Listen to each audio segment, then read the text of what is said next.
नहमदु व नसल्ली अला रसूलिल करीम अम्मा बाद फ़ाऊज़ु बिल्लाहि मिनश शैतानिर रजीम बिस्मिल्लाहिर रहमानिर रहीम रब्बि इश्रह ली सदरी व यस्सिर ली अमरी वहलुल उक़दतम मिन लिसानी यफ़क़हू क़ौली।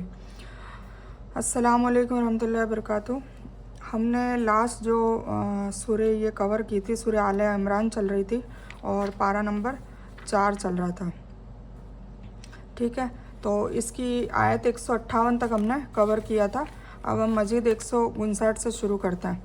औज़ु बिल्लाहि मिनश शैतानिर रजीम बिस्मिल्लाहिर रहमानिर रहीम फ़बिमा रहमतिम मिनल्लाहि लिन्ता लहुम वलौ कुन्ता फ़ज़्ज़न गलीज़ल क़ल्बि ला लन फ़द्दू मिन हौलिका वफ़ु अन्हुम वस्तग़फ़िर लहुम वसाविरहुम वल अम्रि फ़इज़ा अज़मता फ़तवक्कल अलल्लाह इन्नल्लाह युहिब्बुल मुतवक्किलून। अल्लाह की रहमत की वजह से आप उनके लिए कोमल बन गए हैं, और अगर आप बदजुबान और सख्त दिल होते तो यह सब आपके पास से भाग खड़े होते।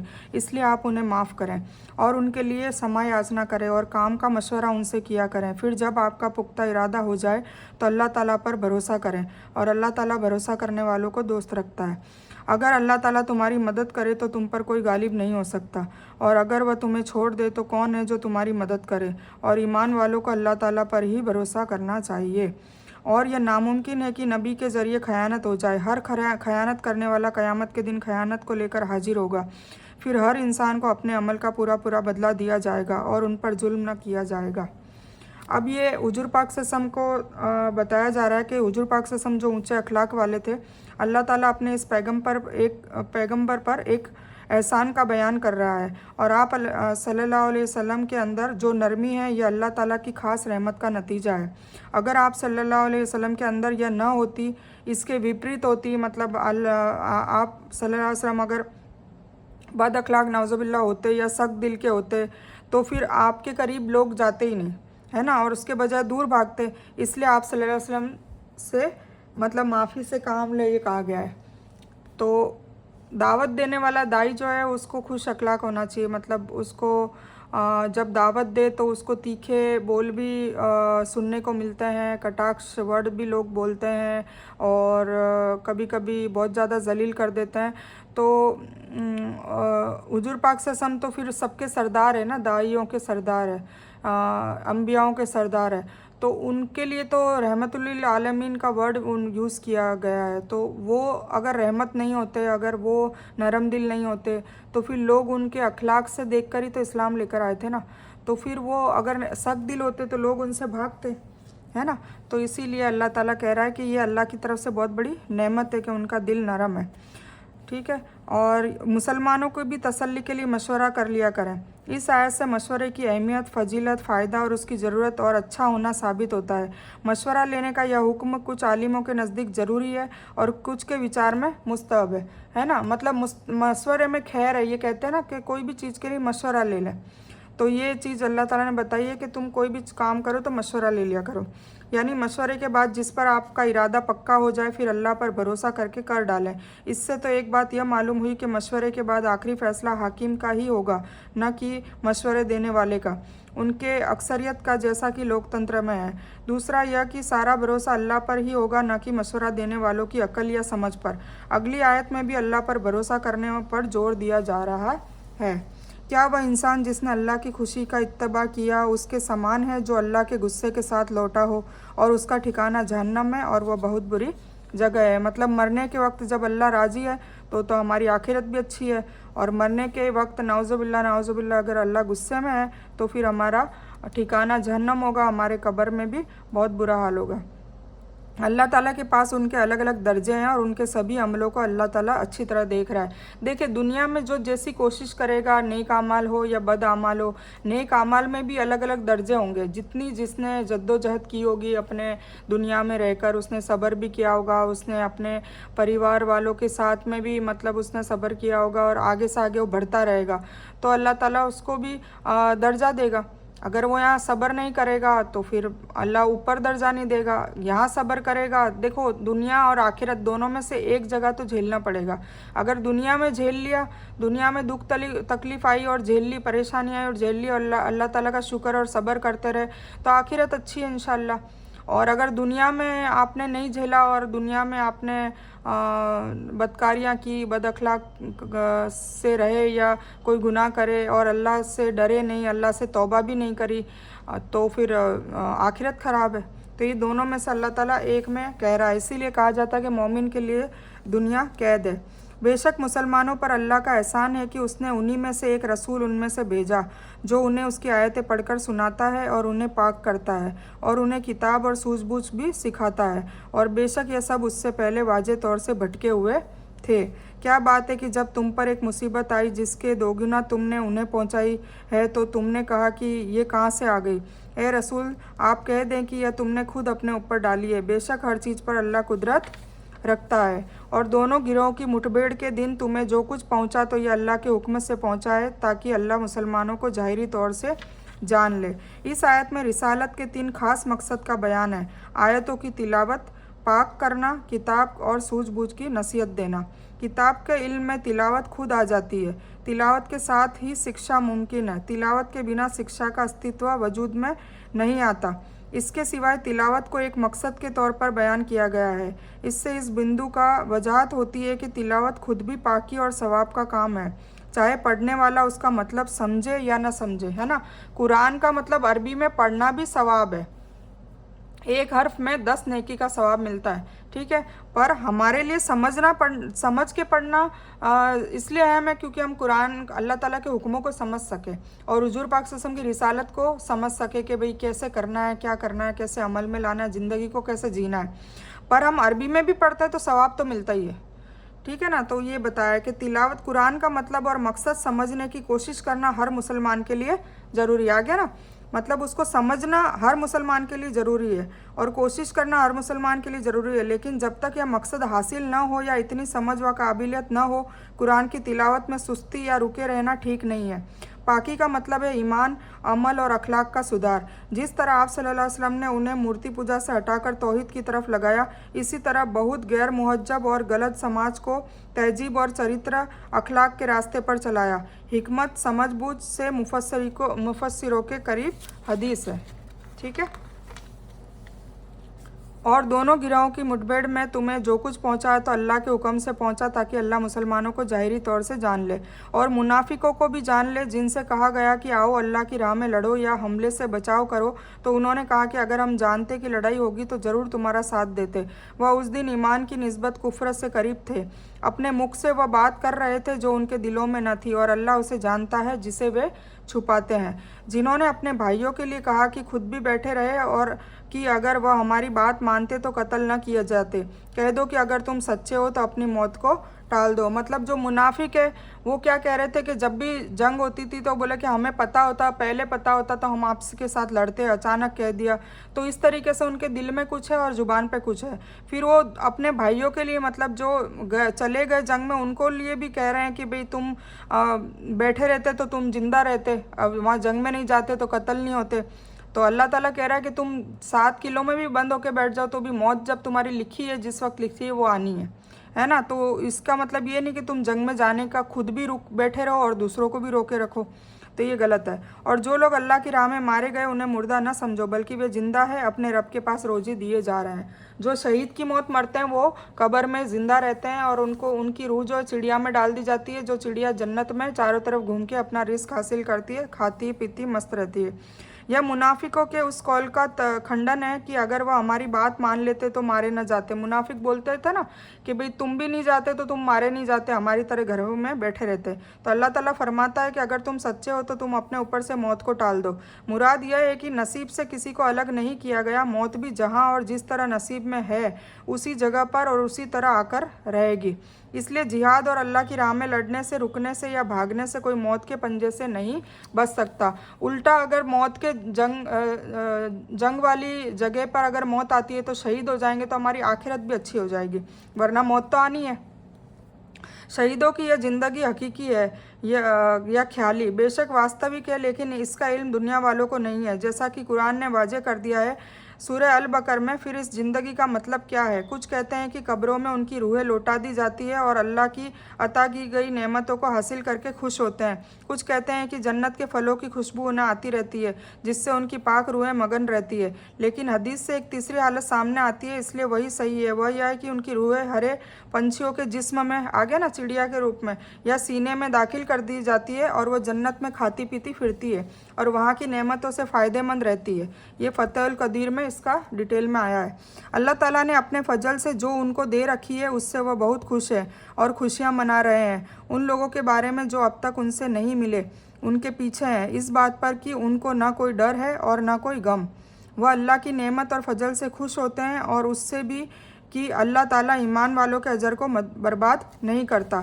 जिन लोगों ने घायल होने के बाद भी अल्लाह और उसके रसूल का हुक्म मान लिया, उनमें से जो नेक काम किए और परहेजगार रहे, उनके लिए भी बड़ा अजर है। जिनसे लोगों ने कहा कि लोग तुम्हारे लिए जमा हो चुके हैं इसलिए उनसे डरो, तो उनका ईमान बढ़ गया और कहा कि अल्लाह हमारे लिए बस है और वह सबसे अच्छा संरक्षक है, वली है। हमराउल असद और से कहा जाता है कि छोटे बदर के मुकाम पर अबू सुफियान ने कुछ लोगों की खिदमत पैसा देकर हासिल की और उनके जरिए मुसलमानों में यह अफवाह फैला दी कि मक्का के मूर्ति पूजक जंग के लिए भरपूर तैयारी कर रहे हैं, ताकि यह सुनकर मुसलमानों की हिम्मत टूट जाए। कुछ रिवायतों में यह है कि यह काम शैतान ने अपने चेलों से लिया था, लेकिन मुसलमान यह अफवाह सुनकर और भी मजबूत इरादे वाले और हिम्मत से तैयार हो गए ना, घबराए नहीं, और ज़्यादा तैयार हो गए। और जिसको यहाँ ईमान की अधिकता तुलना की गई है, क्योंकि ईमान जितना मजबूत होगा जिहाद की हिम्मत और इरादा भी उतना ही ज़्यादा होगा। यह आयत इस बात की गवाह है कि ईमान कोई ठोस चीज़ नहीं है, बल्कि इसमें कमी और ज्यादती होती रहती है। जैसा कि मुहद्दिसीन का ख्याल है कि यह भी मालूम हुआ कि दुख में ईमान वाले अल्लाह पर यकीन और भरोसा करते हैं, इसलिए हदीस में पढ़ने पर बल दिया गया है। इसी तरह सही बुखारी में है कि हज़रत इब्राहीम अलैहिस्सलाम को जब आग में डाला गया तो आपकी ज़बान पर यही लफ्ज़ थे, कौन से? हस्बुनल्लाहु निअमल वकील, मतलब मुझे सिर्फ अल्लाह ही काफ़ी है। साबित यह हुआ कि वह अल्लाह की नेमत के साथ वापस हुए, उन्हें कोई दुख नहीं पहुंचा, उन्होंने अल्लाह की रजामंदी का रास्ता अपनाया और अल्लाह बड़ा फजल वाला है। यह शैतान ही है जो अपने दोस्तों से डराता है, इसलिए उनसे न डरो, मुझसे ही डरो अगर तुम ईमान वाले हो। जो तेज़ी से कुफ्र में जा रहे हैं उनसे आप गमगीन न हो, वह अल्लाह ताला का कुछ न बिगाड़ सकेंगे। अल्लाह आखिरत में उन्हें कोई हिस्सा नहीं देना चाहता और उनके लिए बड़ा अजाब है। कुफ्र को ईमान के बदले खरीदने वाले लोग कदापि कदापि अल्लाह ताला को कोई नुकसान नहीं पहुंचा सकते और उन्हीं के लिए सख्त अजाब है। काफिर लोग यह ना सोचे कि हमारा उन्हें मोहलत देना उनके लिए अच्छा है, हम यह मोहलत इसलिए दे रहे हैं कि वह और ज़्यादा गुनाह कर ले और उन्हीं के लिए अपमानित यातना वाला अजाब है। नबी सल्लल्लाहु अलैहि वसल्लम की दिली तमन्ना थी कि सभी लोग मुसलमान हो जाए। हमेशा ये टेंशन लेते रहते थे, मायूस होते रहते थे। इसी वजह से उनके इनकार और झुटलाने से आपको बहुत दुख होता था। अल्लाह ताला ने इस आयत में आप सल्लल्लाहु अलैहि वसल्लम को तसल्ली दी है कि आप दुखी ना हो, ये अल्लाह का कुछ ना बिगाड़ सकेंगे, अपनी ही आखिरत ख़राब कर रहे हैं। जब भी इस्लाम की दावत करते थे, जंग करते थे, तब हुजूर पाक सल्लल्लाहु अलैहि वसल्लम को यही मायूसी होती थी कि ये काफिर की मौत मर गए, इन्होंने इस्लाम कबूल नहीं करा, जो जिंदा है वो इस्लाम कबूल क्यों नहीं कर रहे। तो उन्हें हमेशा मायूसी रहती थी। तो अल्लाह ताला बार बार तसल्ली दे रहा है कि जो नहीं कर रहे हो किसी अल्लाह का नहीं बिगाड़ सकते, तो तुम टेंशन मत लो, जो हो रहे हैं वो ठीक है। इस आयत में अल्लाह ताला के वक्त देने के कानून का बयान है, यानी अल्लाह ताला अपने कानून और मर्जी से काफिरों को वक्त अता करता है ना। जो कुफ्र करता है उसको और ढील देता रहता है, उसको और दुनिया में आराइशें होती है। कुछ लोग सोचते हैं ना कि भाई इतना गुनहगार है फिर भी इसको बंगले गाड़ी, क्यों? अल्लाह उसको ढील दे रहा होता है। अल्लाह चाहता है कि ये और कुफ्र करे, और कुछ अगर दिल के अच्छा होता है तो अल्लाह ये भी चाहता है कि ये तौबा कर ले, दोनों बातें होती है, ठीक है। तो अल्लाह ताला कह रहा है कि मैं वक्ती तौर से उन्हें सांसारिक खुशहाली और माल व औलाद सब प्रदान करता हूँ, मतलब सब में उनको अच्छा रखता हूँ। लोग समझते हैं कि उन पर अल्लाह की रहमत हो रही है, लेकिन अगर अल्लाह की अता की हुई सुख समृद्धि ऐशो आराम से लाभान्वित होने वाले सवाब और अल्लाह के हुक्मों का पालन करने का मार्ग नहीं अपनाते, तो यह दुनियावी सुख अल्लाह ताला की नेमत नहीं, अल्लाह की तरफ से वक्त अता करना होता है, जिससे उनके कुफ्र और नाफरमानी में बढ़ोतरी ही होती है। आखिर वह नरक की यातना के फिर हकदार हो जाते हैं। फाइनली उनको फिर क्या रिजल्ट मिलता है कि जहन्नम मिलती है।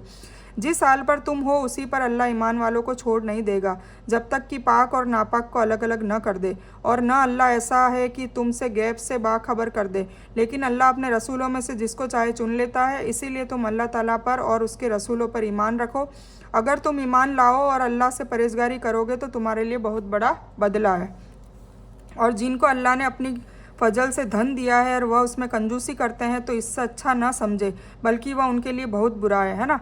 अल्लाह ने पैसा दिया है, फिर वो अल्लाह की राह में खर्च नहीं करते, कंजूसी करते हैं, तो अल्लाह उसको बहुत बुरा मानता है। उन्होंने जिस धन में कंजूसी की है, क़यामत के दिन उनके गले का तौक होगा, उनके गले में डाला जाएगा। और आसमानों व ज़मीन का हक सिर्फ अल्लाह के लिए है, वह तुम्हारे अमाल से बाखबर है। बेशक अल्लाह ने उन लोगों की बात सुन ली है जिन्होंने कहा कि अल्लाह गरीब है और हम गनी हैं। हम उनकी यह बात लिख लेंगे और इनके ज़रिए रसूलों का नाहक कत्ल को भी हम लिख लेंगे और कहेंगे कि अब जलने का अजाब चखो, है ना।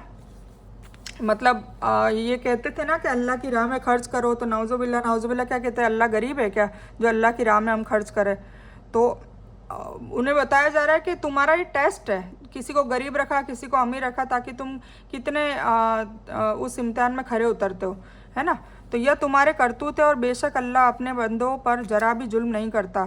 इन्होंने कहा कि हमने अल्लाह ने वादा लिया है हम किसी रसूल को न माने जब तक कि वह हमारे सामने ऐसी कुर्बानी न लाए जिसे आग खा जाए। आप कहिए कि तुम्हारे पास मुझसे पहले रसूल दलाइल और उसके साथ वह भी लाए जो तुमने कहा, तुमने उन्हें क्यों कत्ल कर दिया। मतलब ये लोग हमेशा क्या करते थे, हर नबी और रसूल का कहते थे कि अगर वाकई है तो कोई ऐसा हमारे पास मौजज़ा लाओ, ऐसी कोई कुर्बानी ले आओ जिससे आग पकड़ ले, ऐसा अलग अलग टाइप के सवाल करते थे। तो हुजूर पाक सल्लल्लाहु अलैहि वसल्लम कह रहे हैं कि मेरे से पहले जो रसूल आए थे उन्होंने भी दलाइल बहुत दिए, उन्होंने भी मौजज़े भी दिखाए, जैसे मूसा अलैहिस्सलाम की असा थी, ईसा अलैहिस्सलाम मुर्दों में भी जान फूंक देते थे, तो दाऊद अलैहिस्सलाम की आवाज़ में बहुत सुर था। तो ऐसे करके अल्लाह ताला ने सब कुछ कुछ नबियों को, रसूलों को बहुत मौजज़े दिए। सुलेमान अलैहिस्सलाम के हवा ताबे थी, जानवर ताबे थे, फिर भी उन रसूलों ने मतलब उनके हाथ से मौजज़े दिखवा दिए अल्लाह ने, तो भी वो लोग उनको नहीं माना और कुछ नबियों को तो कत्ल भी कर दिया। तो ये चीज़ कही जा रही है। फिर भी अगर ये लोग आपको झुठलाएं तो आपसे पहले बहुत से रसूल झुठलाए गए हैं जो अपने साथ स्पष्ट दलाइल लेकर आए थे, सहीफ़े और रोशन किताब लेकर आए थे, है ना। तो हुजूर पाक सल्लल्लाहु अलैहि वसल्लम को तसल्ली दी जा रही है कि आप घबराएं नहीं, आप मायूस ना हो।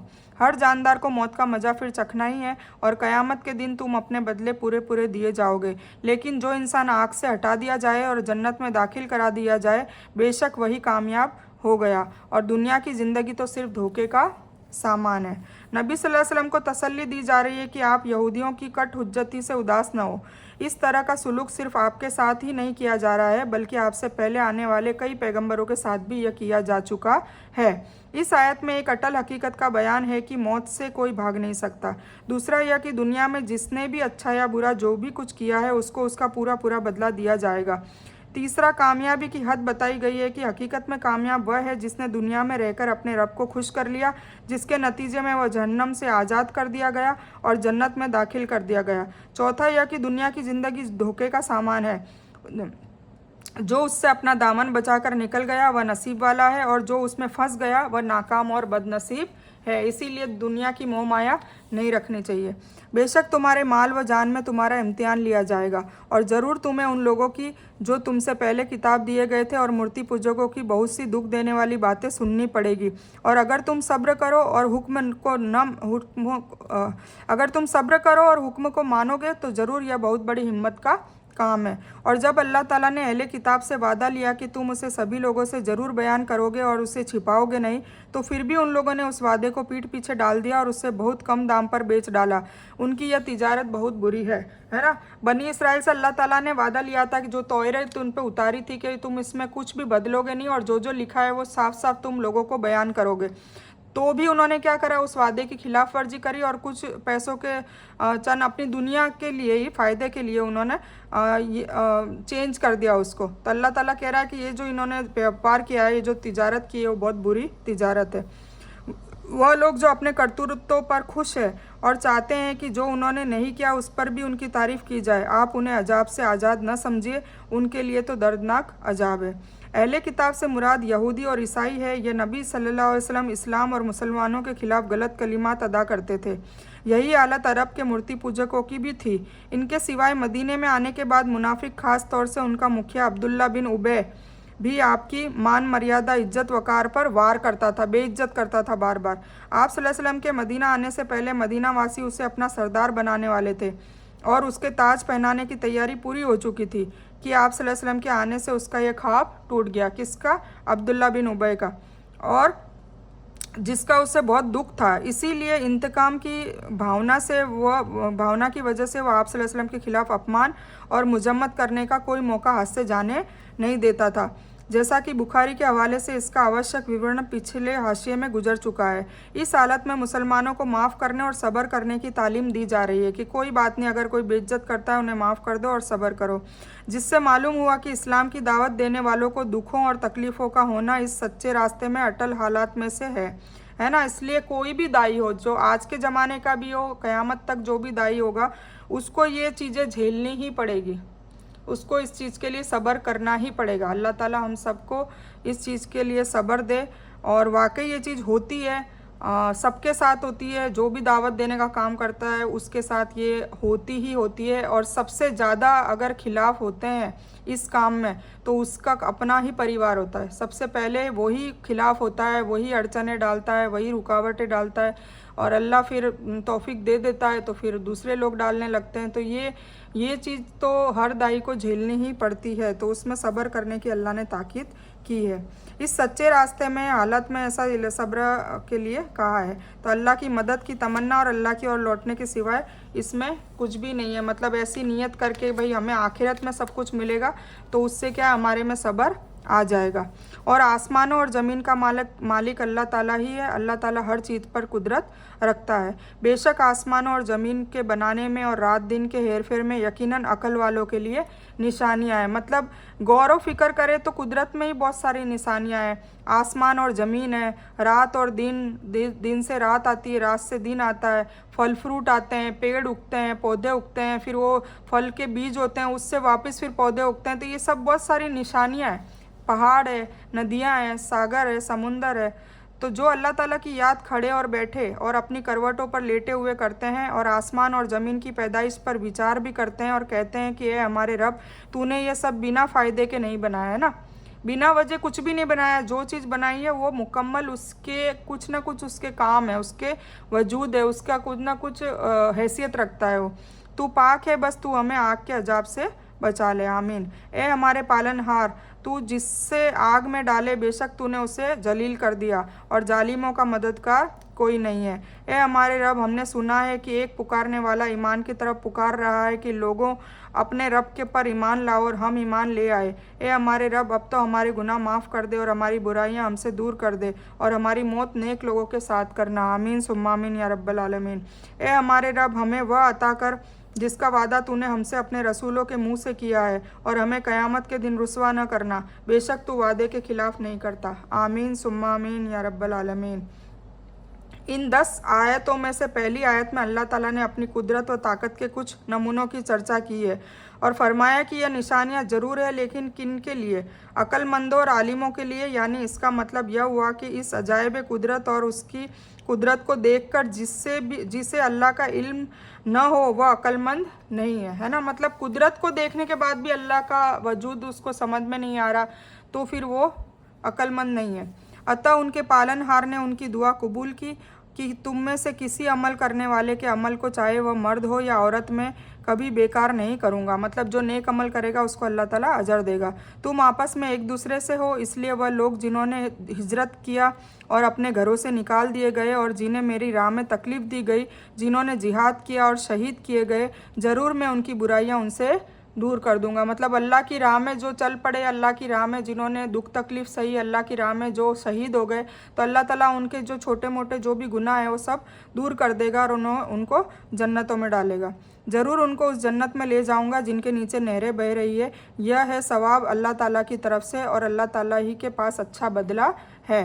नगरों में काफिरों का आना जाना तुझे धोखे में न डाल दे, यह तो बहुत ही थोड़ा फ़ायदा है, उसके बाद उनका ठिकाना तो जहन्नम है और वह बुरी जगह है। मर्द हो या औरत का बयान इसलिए कर दिया गया है कि इस्लाम ने कुछ कामों में मर्द औरत के बीच उनके एक दूसरे से फितरी इख्तिलाफ और सिफतों के आधार पर जो अंतर किया है, जो फ़र्क किया है, जैसे विलायत और हाकमियत में, जीविका उपार्जन में, जिहाद में भाग लेने में और विरासत में आधा हिस्सा मिलने में। इससे यह मतलब ना निकाल लिया जाए कि सवाब के कामों में के बदले में भी शायद मर्द औरत में कुछ फ़र्क किया जाएगा। नहीं, ऐसा नहीं होगा। सबका बराबर बदला मिलेगा। वही सवाब अगर एक औरत करेगी तो उसको भी वही का वही बदला मिलेगा। यह दुनिया के साधन, आराम और सहूलतें खुले तौर से चाहे जितना क्यादा क्यों ना हो, हकीकत में थोड़ी सी सामग्री है, क्योंकि आखिरत में उनको बर्बाद होना है और उनकी तबाही से पहले वह लोग खुद भी बर्बाद हो जाएंगे जो उनको हासिल करने की वजह से अल्लाह ताला को भी भूल जाते हैं और हर तरह से सामाजिक बंधनों और अल्लाह की हुदूद का उल्लंघन करते हैं दुनिया की मोह माया में। ठीक है, लेकिन जो लोग अपने रब से डरते रहे उनके लिए जन्नत है जिनके नीचे नहरें बह रही हैं, उनमें वे हमेशा रहेंगे। ये अल्लाह की ओर से मेहमान नवाजी है और सवाब का काम करने वालों के लिए अल्लाह ताला के पास जो कुछ भी है वह सबसे बेहतर और अच्छा है, क्योंकि यहाँ की ज़िंदगी तो ख़त्म होने वाली है, आखिरत की ज़िंदगी हमेशा के लिए, वहाँ मलेकुल मौत को ज़िबा कर दिया जाएगा। तो बेशक वहाँ की ज़िंदगी यहाँ से ज़्यादा अच्छी है। इसलिए अगर यहाँ गम आते हैं, दुख आती है, तकलीफ़ आती है, कोई परेशान करता है, गुस्सा तो आता है खैर, क्योंकि ये हमारी इंसानी फितरत है, पर ठीक है, उसको थोड़े टाइम बाद फिर उसको भूल जाए, उसको माफ़ कर दे और सब्र करे, क्योंकि अल्लाह ताला आपको इसका अजर आखिरत में ज़रूर देगा। और ज़रूर अहले किताब में से भी कुछ लोग ऐसे हैं जो अल्लाह ताला पर ईमान लाते हैं और तुम्हारी तरफ जो उतारा गया है, जो उनकी ओर उतारा गया है, उस पर भी ईमान लाते हैं, अल्लाह ताला से डर के रहते हैं और अल्लाह ताला की आयतों को छोटे छोटे दामों पर भी नहीं बेचते। उनका बदला उनके रब के पास है, बेशक अल्लाह ताला जल्दी हिसाब लेने वाला है। मतलब अहले किताब में भी कुछ लोग ऐसे हैं जो दीन पर आ गए हैं, इस्लाम कबूल कर लिया है और तौरेत को भी मानते हैं और कुरान शरीफ को भी मानते हैं, हुजूर पाक सल्लल्लाहु अलैहि वसल्लम को भी मानते हैं और अब कुरान शरीफ के हिसाब से ही चलते हैं, मतलब वो मुस्लिम हो चुके हैं। ए ईमान वालो, तुम सब्र करो और एक दूसरे को थामे रखो और जिहाद के लिए तैयार रहो ताकि तुम कामयाबी को पहुँचो। उनके खिलाफ जो परहेजगारी और अल्लाह के डर से ज़िंदगी गुजार के अल्लाह के घर में हाजिर होंगे, अगरचे उनके पास अल्लाह को भूल जाने वालों की तरह माल की ज़्यादती नहीं होगी, दौलत भी नहीं होगी, उस तरह कुछ हासिल नहीं होगी, लेकिन वो अल्लाह के मेहमान होंगे जो तमाम कायनात का मालिक है और वहाँ उनको जो बदला मिलेगा वह उससे ज़्यादा होगा जो दुनिया में काफिरों को सामयिक रूप पे हासिल हुआ था, है ना। मतलब जो मोमिन, ऐसे सच्चे मोमिन जिन्होंने माल दौलत सब कुछ छोड़ दिया, धन दौलत सब कुछ छोड़ दिया अल्लाह के मोहब्बत में, तो फिर अल्लाह उनको इतना अच्छा मेहमान नवाजी करेगा, मैदान हशर में उनको जोड़े पहनाएगा, उनकी इज्जतें भी वापस लाएगा, जो इज्जतें वहाँ पे चली जाती थी दुनिया में। मतलब दुनिया में जो भी हो रहा था उससे बिल्कुल विपरीत हो जाएगा और जो काफिरों को वहाँ ऐशो आराम दुनिया में दे रखे थे वो सारे उनसे छीन लिए जाएंगे और उनको जहन्नम की आग में भेज दिया जाएगा। तो इसलिए दुनिया में दुख तकलीफ अगर हो रहे हैं फिर भी हमें ईमान पे कायम रहना है, हमें अल्लाह की डोर को कभी नहीं छोड़ना है।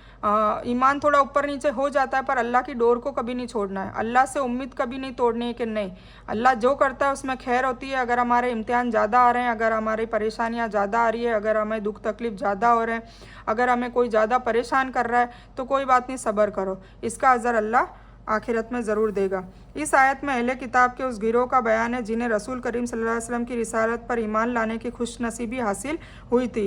उनके ईमान और ईमान के सिफतों का बयान करके अल्लाह ताला ने दूसरे अहले किताब से उनको बेहतर कर दिया है। ठीक है, अल्हम्दुलिल्लाह हमने सूरह आले इमरान पूरी कर दी है। अब इसका थोड़ा क्रक्स हम देख लेते कि इसमें क्या क्या चीज़ें आई है। ठीक है, फिर हम इंशाल्लाह कल सूरतुल निसा स्टार्ट करेंगे जो स्पेशल औरतों के लिए है। निसा का मतलब होता है औरत, और औरतों के लिए इसमें पर्दे का बयान है, इसमें कई चीज़ों के बयान है, मर्द के हुकूक है, औरतों के हुकूक है और विरासत है, ये सारी चीज़ें हम इंशाल्लाह पढ़ेंगे आगे जाके। ठीक है, और मैं अभी थोड़ा क्रक्स आपको बता देती हूँ, मैंने लिखा है तो मैं आपको बता देती हूँ कि सूरह आले इमरान में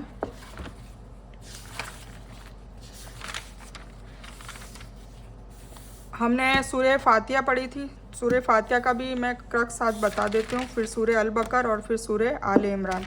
ठीक है, तो सूरह आले इमरान कर लेते हैं पहले। देखिए, क्रक्स मतलब निचोड़ होता है, मतलब हम छोटे सी एक स्टोरी बनाते हैं, उसमें पूरा स्टोरी का मजमुआ आ जाता है कि भाई इसमें है क्या, इसमें इसका निचोड़ क्या है, मतलब सूरह आले इमरान है किसके लिए।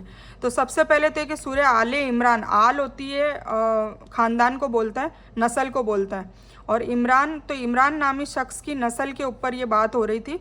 मतलब इमरान की नस्ल मतलब इमरान की बीवी और इमरान की बेटी के बारे में बात हो रही थी। इमरान की बीवी का कुरान में नाम नहीं है, सिर्फ इमरान की बीवी कहा गया है, ठीक है। पर इमरान की बेटी का नाम है मरियम अलैहिस्सलाम, ठीक है। और मरियम अलैहिस्सलाम के फिर बेटे का जिक्र हुआ है ईसा अलैहिस्सलाम। तो इस तरीके उनकी सारी नस्लें आ रही है। इसके अलावा जकरिया अलैहिस्सलाम जो उनके खालू थे और उनके बेटे यहया अलैहिस्सलाम, है ना। तो ये सारे उन्हीं की नस्ल की बात हो रही है, इसलिए उनका ख़ानदान की बात हो रही है, इसलिए इस सूरह का नाम है आले इमरान। ये समझ में आ गया। अब ये जो इसकी सूरह का मतलब ये है कि जो सूरह अल बकर है ना, जब हमने सूरह फातिहा में क्या दुआ मांगी थी, गैरिल मगदूबी अलैहिम वलद्दौलिन आमीन, कि या अल्लाह ताला हमें गैरिल मगदूमों में भी, हमें मगदूब में भी मत डालना जो इल्म वाले थे और गुमराही पे चले गए, और हमें दौलिन पे भी मत डालना जो कंफ्यूज थे और गुमराही में चले गए, ठीक है। तो सूरह अल बकर में मगदूब का जिक्र है कि जो इल्म वाले थे उन लोगों के साथ क्या क्या होना है और उन्होंने क्या हरकतें की। और सूरह आले इमरान में दौलिन के बारे में बात है, मतलब नसारा के बारे में, ईसाइयों के बारे में। और सूरह अल बकर में यहूदियों के बारे में बात है दोनों ही बनी इसराइल, पर बनी इसराइल में एक जो ग्रुप है यहूदी वो है मगदूब, और दूसरा जो अहले इल्म वाला है, मतलब इल्म रखता है उसके बावजूद भी अल्लाह की नाफरमानी करने वाला ग्रुप, वो है यहूदी। उनके बारे में सूरह अल बकर में जिक्र है पूरा।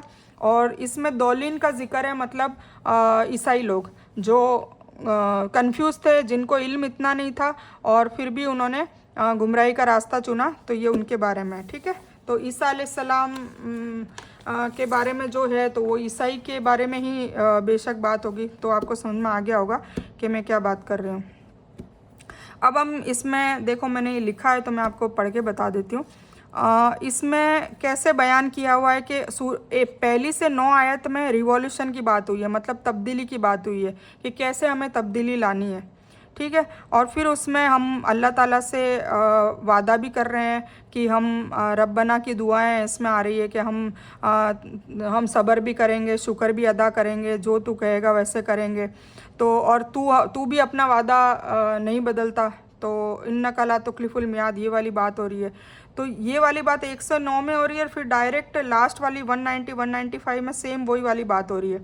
बस इसमें यह है कि इसमें हम अल्लाह से मांग रहे हैं और इसमें फिर हम वादा खुद कर रहे हैं कि नहीं, हम साउंड माइंड रखेंगे, अपना दिल पाक रखेंगे, और दिन रात में जैसे तब्दीली होती है वैसे हम हमारी जनरेशन में भी तब्दीली लाएंगे और हम हमारा वादा नहीं तोड़ेंगे। उधर कह रहे हैं कि अल्लाह अपना वादा नहीं तोड़ता, इधर हम कहेंगे हम हमारा वादा नहीं तोड़ते। तो ये हो गया। फिर दूसरे नंबर पे 10 से 14 काफिरों पे बात हो रही है, उनके औलाद में, काम में, कि उनकी औलाद, काम और ये माल, ये कुछ भी काम नहीं आएगा। जैसे फ़िरौन के काम कुछ भी नहीं आया, फ़िरौन की औलाद आई, फ़िरौन का दौलत आई, फ़िरौन की शोहरत काम आई, कुछ भी काम नहीं आया। इसी तरह काफिरों को बताया जा रहा है कि कुछ भी काम नहीं आना है, जो भी ऐश वो कर रहे हैं सिर्फ दुनिया के लिए है। दुनिया के बाद फिर जब वो जाएंगे तब उन्हें अल्लाह ताला जहन्नम में देगा, ठीक है। और फिर हमें बताया जा रहा है कि मुत्तकीन के लिए जन्नत बेटर है दुनिया से। तो दुनिया में अगर उनको सब्र करना पड़ रहा है या दुनिया में उनको जिल्लतें महसूस करनी पड़ रही है, दुनिया में परेशानियां हो रही है, तो वो चंद दिनों की दुनिया है, फिर उनको जन्नत मिलेगी हमेशा के लिए। तो उसका बताया है कि भाई जो पीपल ऑफ तकवा है, जो मुत्तकीन है, तकवे वाले लोग हैं, वो हमेशा हमेशा की जन्नत में रहेंगे।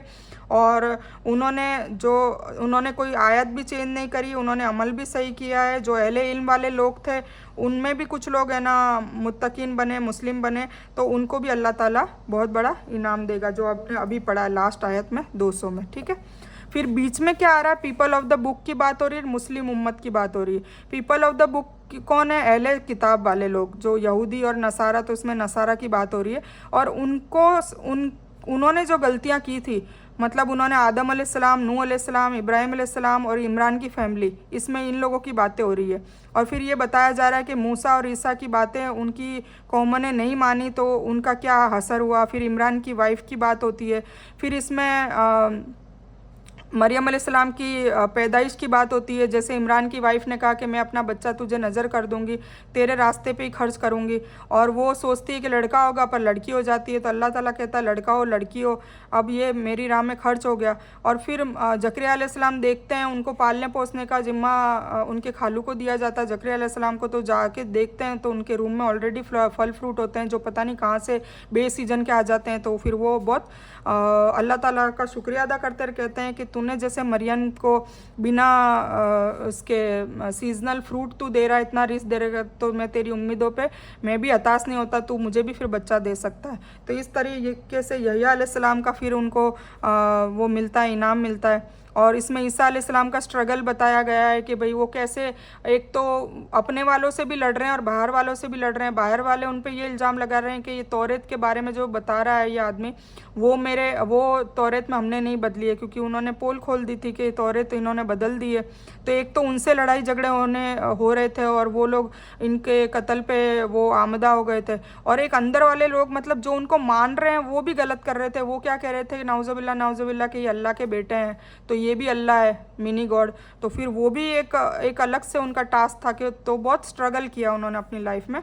तो ये सारी चीज़ें बताई गई है और फिर इसी से हमारे लिए हिदायत बताई है कि भाई हमें क्या करना है। तो मुस्लिम उम्मत के बारे में बताया, ईसाई उम्मत से मुस्लिम उम्मत को सबक लेने के लिए बताया कि तुम इनकी तरह मत हो जाना, अद-दौलिन, मतलब बिना नॉलेज के गुमराह हो जाने वाले लोग, तो तुम इनकी तरह मत हो जाना। तो उसमें बताया कि डोंट मेक फेक फ्रेंड्स, मतलब गलत दोस्ती यारी मत करो और उनसे तुम गुमराही में जा सकते हो और फिर वो तुम्हें हलाक कर सकते हैं। और तुम्हें वार्निंग दी जाती है कि भाई तुम भी सब्र और तकवे से काम लेना। फिर जंग ओहद के बारे में पूरा बताया है कि जंग बदर में जो तुमने पाया, उसमें जंग ओहद में तुमने क्या क्या गलतियां करी है, तुम घमंड में आ गए, तो उसके बारे में बात करी है ना। फिर उसके बाद गलत लोगों के बारे में बात करिए, जो नबी को नहीं मानते, नबी की बातों को नहीं मानते, उनके लिए बात करिए। और फिर यहाँ पर है ना तकवे की बात है कि भाई तकवा, तुम जब तक ना मरना, जब तक मुस्लिम ना बन जाओ। फ़िरका परस्ती से बचने के लिए बोला गया है सूर्य नंबर 103 में कि गुट परस्तियों में भी मत पढ़ो, ग्रुपिज़म से मना किया है साफ। एक उम्मत बन के रहना और एक उम्मत बन के हुजूर पाक सल्लल्लाहु अलैहि वसल्लम के अखलाकों पे चल के, उनकी सुन्नत पे चल के उम्मत के लिए काम करना है, दावत का काम करना है, इस पे जोर दिया गया है। फिर तुम में से एक गिरोह ऐसा होना चाहिए जो लोगों को भलाई की तरफ बुलाए और बुराई से रोके, मतलब दावत पे जोर दिया गया है, ये वाला इस आयत में बताया गया है। और सबसे बेहतर उम्मत वही है जो अम्र बिन मारूफ और नेकी की तरफ बुलाता और बुराई से रोकता हो, वो सबसे बेहतरीन उम्मत वही है। और जो ऐसा नहीं करेगा तो अल्लाह की मदद उनको नहीं पहुंचेगी और अल्लाह का अजाब आएगा। ठीक है, तो अब भी ना जागे, तो मैंने मीटिंग ली थी बताया था, वो इसी आयत के ऊपर डिपेंड है, 110 वाली आयत है। और फिर वही बात की जो पहले तब्दीली लाने की बात करी है, उसका इनाम अल्लाह ताला ने बताया कि जो मुत्तकी होगा उसको जन्नत मिलेगी, जो काफिर होगा उसको दोजक मिलेगी, और जो अहले किताब में से भी मुस्लिम बन जाएगा उसको भी जन्नत में अल्लाह ताला ने नेमत देने का वादा किया है। ठीक है, अब ये जो सूरह आले इमरान है वो सूरह बकर की सिमिलर ही है, मतलब सूरह बकर में अहले किताब पे तंबी की गई है, मतलब मगदूब के ऊपर बात की गई है, और इधर की गई है सूरह आले इमरान में ईसाइयों के ऊपर जो दौलीन है। तो ये दोनों से बचने के लिए अल्लाह ताला ने बता दिया कि बकर में हमने तुम्हें मगदूब बनी इसराइल में से यहूदी लोगों का नाम बता दिया जिनको इल्म दिया था, नेमत दी थी, नबी दिए थे, फिर भी उन्होंने मेरी नाफरमानी की। और आले इमरान में जिनको इल्म नहीं था, वो मतलब ऐसे ही गुमराही में पड़ गए कि ईसा अलैहिस्सलाम अल्लाह ताला का बेटा है, ऐसे कह के उन्होंने भी अपने आप को गुमराह कर दिया। तो ये दोनों पे वार्निंग दी है, हिस्ट्री इसको रिपीट न करने को कहा है हमारी उम्मत को। तो ये बात है, तो सूरह आले इमरान में ये चीज़ बताई गई है। ठीक है, आई होप आपको सूरह आले इमरान समझ में आ गई होगी, याद भी हो गई होगी। इंशाल्लाह हम नेक्स्ट टाइम जब सूरह निसा का क्रक्स लिखेंगे उसमें मैं आपको उसके पहले मैं आपको सूरह बकर और सूरह फातिहा का भी बता दूंगी। और आप लोग है ना इसका स्क्रीनशॉट ले लो, ये मैं दे देती हूँ, स्क्रीनशॉट ले लो ताकि आप खुद भी इसको अपने हाथों से लिखो, ताकि आपको जब भी कुरान का पूरी सूरतें, हम सूरत वाइज लेंगे, सूरह फातिहा का निचोड़ और मैंने सारा देखो लिख रखा है, तो फिर उसमें आपको बहुत अच्छे से समझ में आएगा कि कौन सी सूरह में अल्लाह ताला क्या कहना चाह रहा है। ठीक है, तो ये है सूरह फातिहा, ये आप स्क्रीनशॉट ले लेना। फिर ये सूरह अल बकर, ये बहुत अच्छे से समझा कर लिखा है मैंने, तो आप जब पढ़ोगे लिखोगे तो आपको समझ में आएगा। और लिखने के बाद भी अगर आपको कुछ समझ में नहीं आता हो, कुछ कन्फ्यूज़न हो, तो आप मुझसे पर्सनली पूछ सकते हो। ठीक है, तो इससे बहुत फ़ायदा मिलेगा, ये लिखोगे तो इससे बहुत फ़ायदा मिलेगा। आगे से आगे आपको जाके, अब ये सूरह निसा में आगे जाके पढ़ने वाली हूँ, तो आप पहले से इसको लिख लेंगे एडवांस में और इसको पढ़ के रखेंगे, तो फिर आपको बहुत मज़ा आएगा सूरह निसा को भी पढ़ने में बहुत मज़ा आएगा। तो ये मैंने इसका निचोड़ पहले से लिख रखा है, सूरह निसा का है। और जैसे जैसे फिर आगे हम सूरतों को पढ़ेंगे तो हम आगे से आगे उसको बयान करते रहेंगे, ठीक है। तो इस बयान को मैं यहीं ख़त्म करती हूँ। इस बयान में कुछ भी दीन की अच्छी और हक बात आई है वो सिर्फ़ अल्लाह की तरफ से है, और बुरी या गलत बात जो गलती से या जज्बात में आकर मेरे मुंह से कुछ भी गलत वर्ड या कोई बात निकल गई हो वो मेरी तरफ से है। और इस गलती के लिए अल्लाह अज़्ज़ व जल से और आप सभी लोगों से मैं माफ़ी की तलबगार हूँ। मैं कोई आलिमा नहीं हूँ, मैं सिर्फ तालिब इल्म हूँ, और आप लोगों को सभी को नफ़े बख्श इल्म पहुँचे और मैं आप लोगों की हिदायत और हिकमत में सदका जारिया बनूँ, बस मेरी यही तमन्ना है। आमीन सुम्मा आमीन या रब्बल आलमीन। रब्बना आतीना मिन लदुनका रहमतम व हय्यि लना मिन अमरिना रशदा। अल्लाहुम्मा सल्ली अला मुहम्मद व अला आलि मुहम्मद कमा सल्लैता अला इब्राहीम व अला आलि इब्राहीम इन्नका हमीदुम मजीद। अल्लाहुम्मा बारिक अला मुहम्मद व अला आलि मुहम्मद कमा बारकता अला इब्राहीम व अला आलि इब्राहीम इन्नका हमीदुम मजीद। व आखिरु दावाहुम अनिल हम्दुलिल्लाहि रब्बिल आलमीन।